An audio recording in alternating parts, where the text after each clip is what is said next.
प्यारे बच्चों, आप सभी का हमारे चैनल पे बहुत बहुत स्वागत है। दोस्तों, आज के इस वीडियो के माध्यम से क्लास 10th के बच्चों के लिए गृह विज्ञान का 2024 बोर्ड परीक्षा के लिए एक लेटेस्ट वायरल बोर्ड का पेपर लेकर के आ चुके हैं। और बच्चों, इस वीडियो के माध्यम से मैं आप सभी को इस पूरे वायरल पेपर का पूरा सोल्यूशन बताने वाला हूं।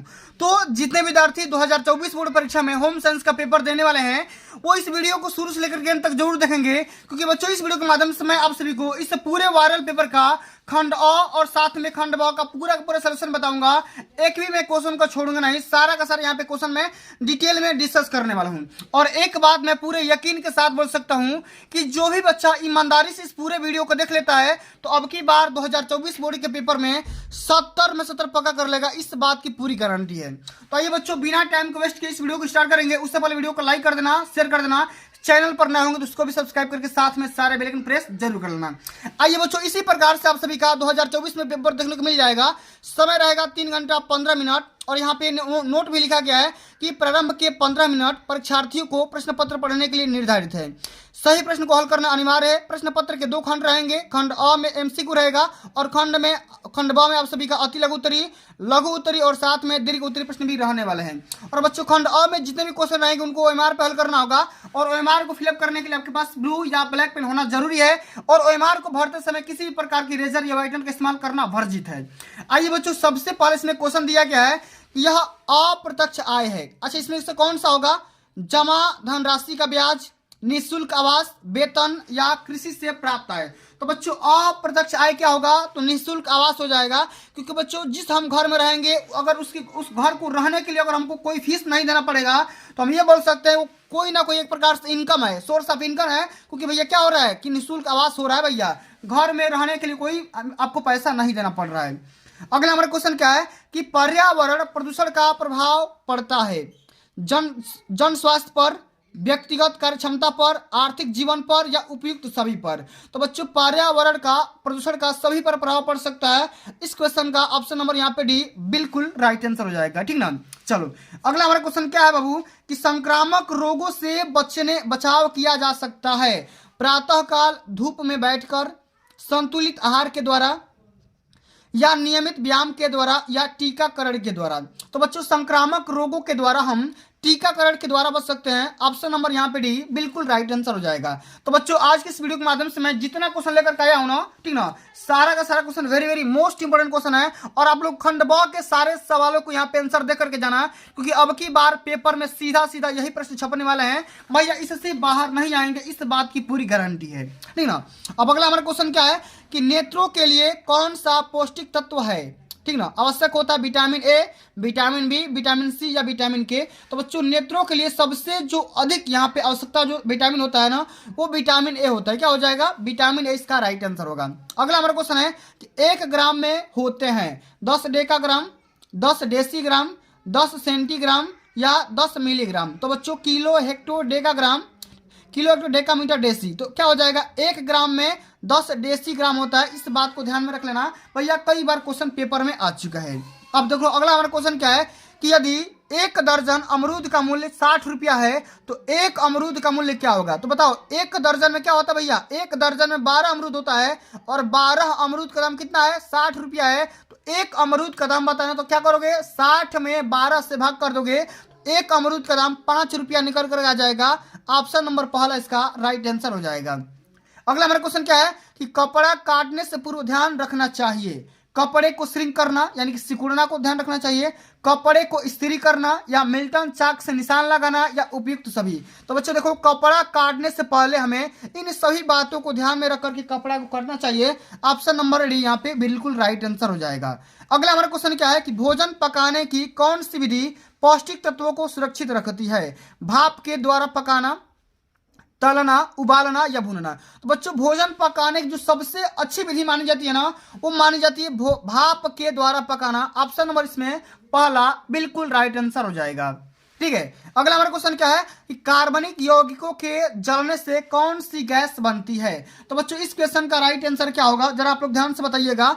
अमोनिया, कार्बन डाइऑक्साइड, ऑक्सीजन या नाइट्रोजन। तो बच्चों देखो, कार्बनिक यौगिकों को जलाने से हमें कार्बन डाइऑक्साइड यानी कि CO2 गैस प्राप्त होती है। इस बात को ध्यान में रख लेना भैया, कई बार क्वेश्चन पूछा जा चुका है। अगला हमारा क्वेश्चन है कि फेफड़ों की क्रियात्मक या प्रक्रियात्मक इकाई क्या है? कोशिका है, वृक्काणु है, वायु कोश है, या इनमें से कोई नहीं है? तो बच्चों देखो, फेफड़ों की जो क्रियात्मक इकाई है वो है वृक्काणु। क्या है? किडनी है। क्या है भैया? किडनी। ऑप्शन नंबर यहाँ पे सेकंड राइट आंसर हो जाएगा। अगला हमारा क्वेश्चन है कि कौन सा अंग श्वसन तंत्र का भाग नहीं है? नाक है। नाक तो भैया सांस लेते हैं, फेफड़े से भी सांस लेते हैं, श्वास नली भी उसमें काम करती है, लेकिन यहाँ पे यकृत, लीवर का काम भैया श्वास लेना का काम नहीं है, ठीक ना। इसलिए यहाँ पे तीसरा ऑप्शन राइट आंसर हो जाएगा। अगला हमारा क्वेश्चन है very very most important question, यहाँ पे ध्यान से समझिएगा कि शरीर का तापमान लेते समय आवश्यक न्यूनतम समय कितना होना चाहिए? तो बच्चों देखो, किसी भी शरीर का टेम्परेचर को सेंस करने के लिए जो थर्मामीटर लगाया जाता है वो बॉडी में 1.5 से लेकर के 2 मिनट के बीच तक लगाया जाता है। यहाँ पे ऑप्शन नंबर सेकंड बिल्कुल यहाँ पे राइट आंसर हो जाएगा, ठीक ना। अब चलो बच्चों आगे हम बात कर लेते हैं। अगला जो हमारा क्वेश्चन पूछा गया है कि नवजात शिशु जो कि 0 से लेकर के 1 महीना के बीच तक का है, उसका हृदय जो दर होगा 1 मिनट में कितना बार धड़कता है? इस क्वेश्चन का राइट आंसर बता दो।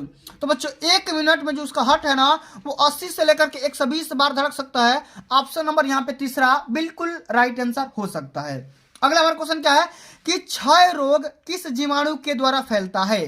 तो बच्चों क्षय रोग के जीवाणु का नाम क्या है बच्चा? बैसिलस, वायरस, या अमीबा, या क्यूलेक्स? तो बच्चों क्षय रोग के जीवाणु का नाम है बैसिलस। ऑप्शन नंबर इसमें पहला बिल्कुल राइट आंसर हो जाएगा। तो बच्चों जितना मैं क्वेश्चन बता रहा हूं ना, सारे के सारे question very very most important question है, इस बात को ध्यान में रख लेना। अगला हमारा क्वेश्चन है कि क्वाशीयोरकर रोग किसकी कमी से होता है? वसा की कमी से, प्रोटीन की कमी से, खनिज लवण की कमी से, या इनमें से सभी? तो बच्चों ये जो रोग होता है ना ये प्रोटीन की कमी से होता है, इस बात को ध्यान में रख लेना। 1 ग्राम वसा में कितनी कैलोरी यहाँ पे ऊर्जा मिलती है? आपको बताना है। 4 कैलोरी, 6 कैलोरी, 8 कैलोरी, या 9 कैलोरी? तो 1 ग्राम वसा में कुल मिलाकर के 9 कैलोरी उष्मा प्राप्त होती है, ऊर्जा प्राप्त होती है, इस बात को भी ध्यान में आप लोग रख लेना। अगला हमारा क्वेश्चन है कि टाइफाइड फैलाने वाले जीवाणु का नाम क्या होगा? तो बच्चों टाइफाइड फैलाने वाले जीवाणु का नाम है साल्मोनेला टाइफी। ऑप्शन नंबर इसमें बी बिल्कुल राइट आंसर हो जाएगा भैया, ठीक ना। अगला हमारा क्वेश्चन है कि भोजन में किस पोषक तत्व की कमी से घेघा नामक रोग होता है? तो आयोडीन की कमी से घेघा नामक रोग होता है, इस बात को ध्यान में रख लेना है। और अब की बार क्वेश्चन बोर्ड के पेपर में पक्का पूछेगा, ठीक ना। विटामिन B2 को क्या कहते हैं? विटामिन B2 का क्या नाम होता है बच्चा? इसका नाम है थायमीन, राइबोफ्लेविन, नाइसिन, या फोलिक एसिड? तो विटामिन B2 का जो नाम है ना वो राइबोफ्लेविन है। ऑप्शन नंबर इसमें सेकंड राइट आंसर हो जाएगा, ठीक ना। अगला जो कि अंतिम नंबर क्वेश्चन है कि हड्डी की मजबूती किस तत्व के कारण होती है? लौह तत्व, प्रोटीन, कैल्शियम, या सोडियम? तो बच्चों जो हड्डियां होती है ना वो कैल्शियम की वजह से मजबूत होती है। तीसरा ऑप्शन इसमें बिल्कुल राइट आंसर हो जाएगा, ठीक ना। अब चलो बच्चों हम आगे बात कर लेते हैं। जो अगला हमारा यहाँ पे सेक्शन आता है खंड ब आता है, और खंड ब आप सभी को किस प्रकार से बोर्ड के पेपर में हल करना है, किस प्रकार से कापी हल करनी है, सब कुछ मैं बताऊंगा। और कापियों को हल करते समय कौन कौन सी गलतियां नहीं करना है, सब चीजों का मैं डिटेल्स में डिस्कस करने वाला हूं, ठीक ना। चलो इसमें निर्देश दिया गया है कि प्रश्न संख्या 21 से लेकर के 26 तक अति लघुत्तरी प्रश्न है, और प्रत्येक प्रश्न का उत्तर अधिकतम 25 शब्दों में लिखना है। माने मैक्सिमम 25 शब्द में देना है, उससे अधिक नहीं देना है, ठीक ना। 2-4 शब्द इधर से उधर हो जाएंगे, उसके लिए परेशान नहीं होना है। हमारा क्वेश्चन है कि बजट बनाने का मुख्य उद्देश्य क्या होता है? माने हम बजट क्यों बनाते हैं, इस क्वेश्चन का राइट आंसर कैसे लिखेंगे अब की बार बोर्ड के पेपर में, इसको आप लोग जरा ध्यान से समझिएगा। इसमें लिखेंगे प्रश्नोत्तर संख्या 21 बजट बनाने का मुख्य उद्देश्य, इस प्रकार से आपको हेडिंग लगाना है। और इसमें लिखेंगे बाबू कि बजट बनाने का मुख्य उद्देश्य परिवार के सदस्यों की आय और व्यय को संतुलित एवं नियोजित बनाना होता है।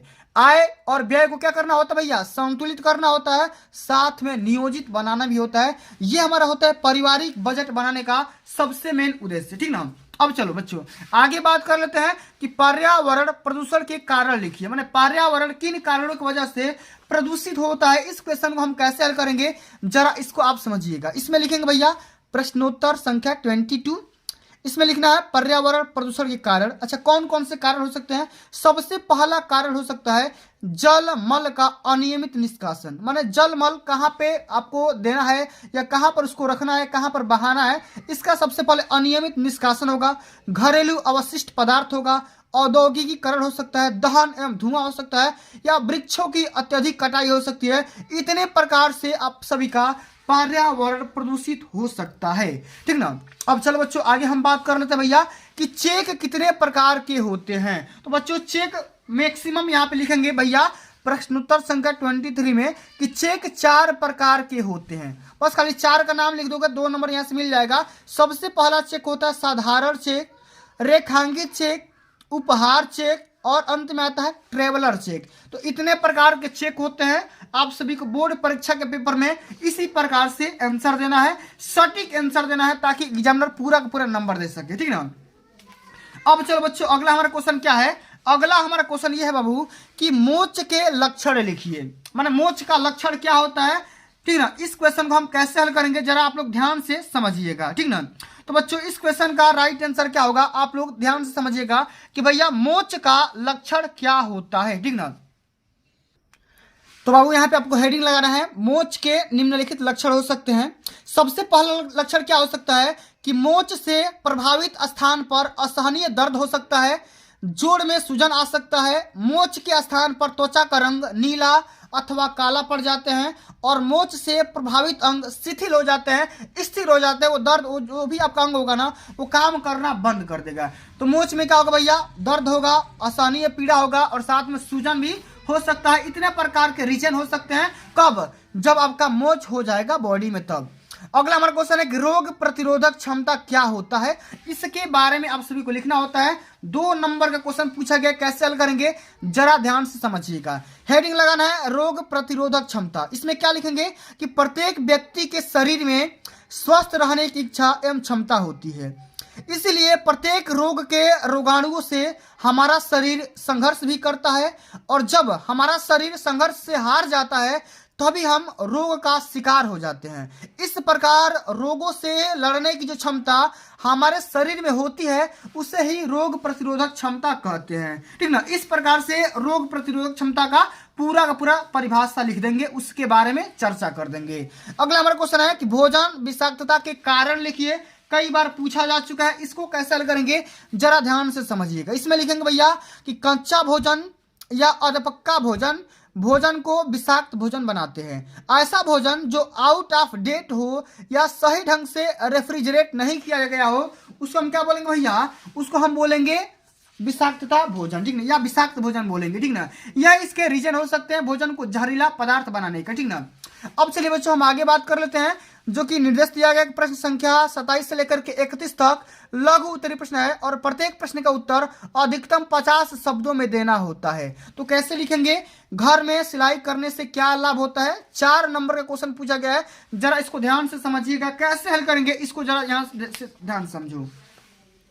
इसमें लिखना है, देखो अब बहुत सारे बच्चे कमेंट करते हैं कि सर आप इतना कम लिखे हो तभी आप 4 नंबर में पा जाओगे। तो बिल्कुल वही पा जाओगे। इसमें खाली आपसे पूछा गया है घर में सिलाई करने से क्या लाभ होगा, तो खाली लाभ का नाम लिख दो, पूरा नंबर मिल जाएगा। 4 नंबर का क्वेश्चन है तो 4 लाभ लिख दोगे तो पूरा नंबर मिलेगा। इसमें लिखना है घर में सिलाई करने से निम्नलिखित लाभ हो सकते हैं। सबसे पहला लाभ क्या होगा, धन की बचत हो सकती है, कपड़े की बचत हो सकती है, समय की भी बचत होगा, साथ में स्वेच्छानुसार डिजाइन को हम तैयार कर सकते हैं। तो बच्चों घर में सिलाई करने से निम्नलिखित प्रकार के लाभ हो सकते हैं। सबसे पहला लाभ क्या था, धन की बचत होगा, कपड़ा की बचत होगा, समय का भी बचत होगा और साथ में अपने इच्छा के अनुसार डिजाइन को तैयार कर सकते हैं। इस बात को ध्यान में रख लेना।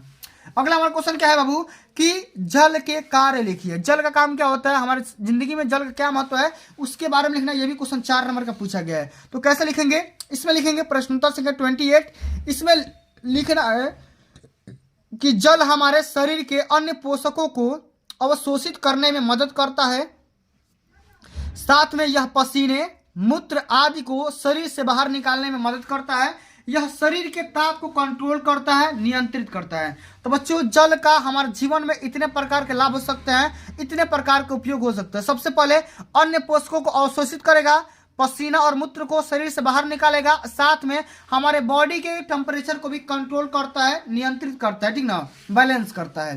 अगला हमारा क्वेश्चन है वृक्षारोपण से क्या लाभ होता है। ये भी क्वेश्चन बोर्ड के पेपर में 4 नंबर का पूछा गया है। इस क्वेश्चन को हम कैसे हल करेंगे जरा यहाँ पे ध्यान से समझिएगा। इसमें लिखना है प्रश्नोत्तर संख्या 29 में कि पर्यावरण को बेहतर बनाने के लिए पेड़ पौधों को लगाना आवश्यक होता है, क्योंकि यह हवा को शुद्ध करता है, पानी संरक्षण करता है, जलवायु नियंत्रण में मदद करता है, मिट्टी को संरक्षित करता है और समग्र पर्यावरण को कोई अन्य तरीकों से लाभान्वित करता है। तो बच्चों इस प्रकार से हम सभी पूरा यहाँ पे लिख देंगे, वृक्षारोपण से इतने प्रकार के लाभ हो सकते हैं। ठीक ना, वृक्षारोपण से क्या होगा भैया, सबसे पहले पर्यावरण प्रदूषित नहीं होगा, पेड़ पौधे एकदम बढ़िया हरे भरे रहेंगे, हवा भी शुद्ध हो जाएगा, साथ में जलवायु में भी यहाँ पे ज्यादा से ज्यादा लाभ होने वाला है। ठीक ना, अगला हमारा क्वेश्चन क्या है कि कैंची कितने प्रकार की होती है, इसके क्या उपयोग होता है। ठीक ना, तो बच्चों सबसे पहले ये हम समझ लेते हैं भैया कि कैंची कितने प्रकार की होती है।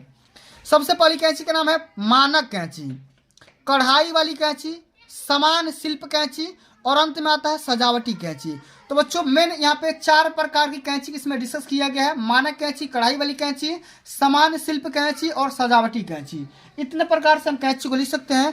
और अंत में लिखना है यहाँ पे उपयोग, इसका उपयोग भी लिखना है कि कैंची का उपयोग विभिन्न प्रकार से होते हैं, जैसे दर्जी के द्वारा कपड़ा काटने में, नाई के द्वारा बाल काटने में और डॉक्टर के द्वारा दवा को काटने में इसका इस्तेमाल किया जा सकता है। ठीक ना, तो कैंची का कितने प्रकार के होते हैं हमने बता दिया, और इसका यूज कहाँ कहाँ पे होता है ये भी हमने बता दिया कि दर्जी कपड़ा काट सकता है, नाई बाल काट सकता है और डॉक्टर दवा को काट सकता है।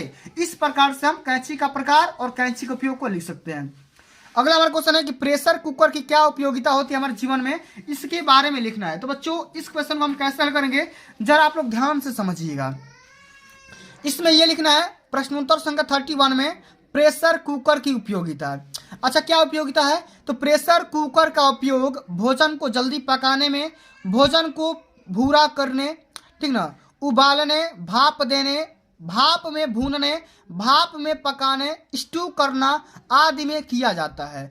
प्रेशर कुकर के उपयोग करने से भोजन जल्दी पकने के साथ साथ ईंधन की भी बचत होती है। इतने प्रकार की उपयोगिता हो सकती है। सबसे पहले बच्चों क्या बनेगा, भोजन तो जल्दी बनेगा ही, साथ में ईंधन की भी खपत क्या होगी, बचत होगी। ठीक ना, ईंधन की भी खपत बहुत ही कम होगी, साथ में भोजन को पकाने में, इसका उबालने में, भाप देने में और भूनने में, स्टू करने में इसका इस्तेमाल किया जा सकता है। भैया प्रेशर कुकर के इतने सारे यूजेज हैं। ठीक ना, अब चलो बच्चों अगला जो हमारा निर्देश दे रहा है कि प्रश्न संख्या 32 से लेकर के 34 तक दीर्घ उत्तरीय है और प्रश्न 32 और 33 में विकल्प दिए गए हैं। एक ही विकल्प का उत्तर लिखना है और प्रत्येक प्रश्न का उत्तर लगभग 100 शब्दों के अंतर्गत ही देना होता है। अगला हमारा क्वेश्चन है 31 नंबर, यहाँ पे 32 नंबर क्वेश्चन क्या है कि अस्थिभंग से क्या तात्पर्य है, अस्थिभंग के प्रकार एवं उपचार के बारे में लिखना होता है। तो ये बच्चों ये जो क्वेश्चन है लॉन्ग आंसर टाइप क्वेश्चन है, इस क्वेश्चन को हम कैसे हल करेंगे जरा यहाँ पे ध्यान से समझिएगा।